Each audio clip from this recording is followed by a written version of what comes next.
The Bible. It's one of the most influential books in human history. It explores the big questions of why we exist. It's inspired many people to do amazing things. And confused many others. And you've probably got one sitting around somewhere. So, what is the Bible actually?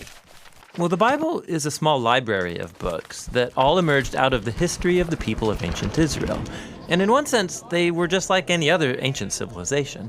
But among them were a long line of individuals called prophets. And they viewed Israel's story as anything but ordinary.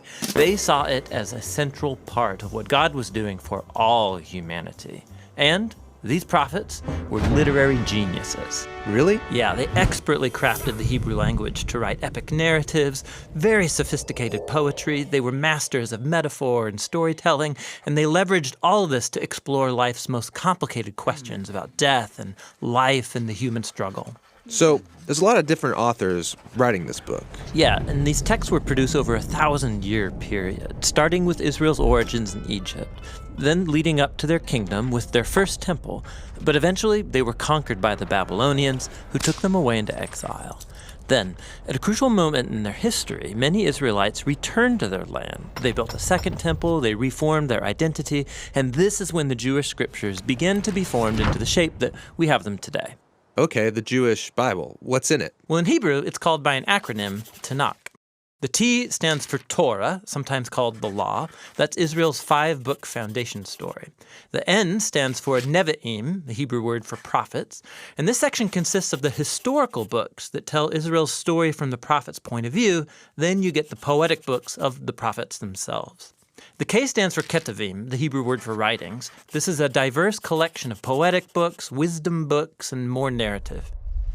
And the Jewish people believe that through all of these literary works, God speaks to his people.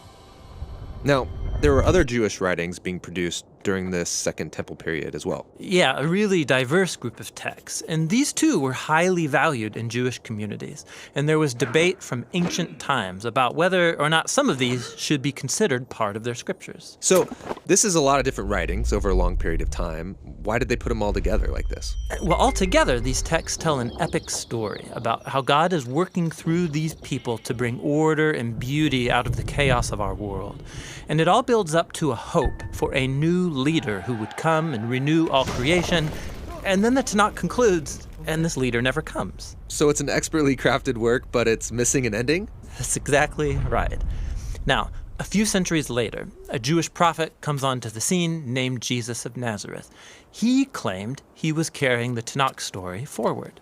Yeah, so Jesus did a bunch of cool stuff, was killed, but his followers claimed he was alive from the dead. Yeah, they said that Jesus was that long-awaited leader who would restore the world. And so his earliest followers, called apostles, they composed new literary works about the story of Jesus. They called these Good News, or the Gospel. They formed an account called Acts about the spread of the Jesus movement outside of Israel. And then they circulated letters to different Jesus communities all around the ancient world. And they saw these writings as part of the scripture. Yeah, the apostles wrote all of this as the fulfillment of that epic story found in the Tanakh. And they were continuing the literary genius of the Jewish tradition.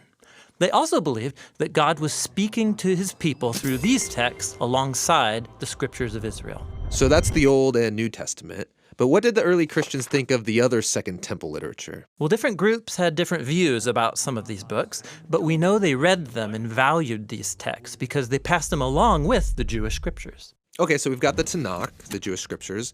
We got these other Second Temple period works. Then the writing of the apostles about Jesus. And that's a lot of literature, so what's in my Bible? So the Christian movement has taken different forms over 2,000 years, and from the beginning, all Christians recognized the Tanakh and the New Testament as scripture. And for centuries, much of the Second Temple literature was read as part of the biblical tradition. The Catholic Church eventually made it official and called some of the books from this collection the Deuterocanonical books. Some Orthodox churches used even more books from this Second Temple literature. And then in the 1500s, during the Reformation, Protestant Christians wanted to go back to the oldest writings of the prophets and apostles, so they accepted only the Old and New Testaments. Okay, I think I got it. But how does a collection of books produced over 1,000 years by all these different authors tell one unified story? Yeah, that's the question we'll address in our next video.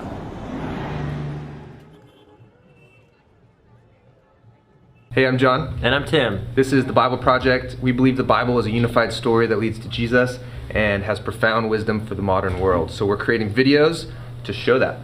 This was the first in a brand new series that we're starting, How to Read the Bible, but we have lots of other kinds of videos. You can find it all for free on our website at jointhebibleproject.com. In fact, there you can find a handout that will accompany this video. It just goes into more detail and the information that this video is about, and lots of other resources, so check it out.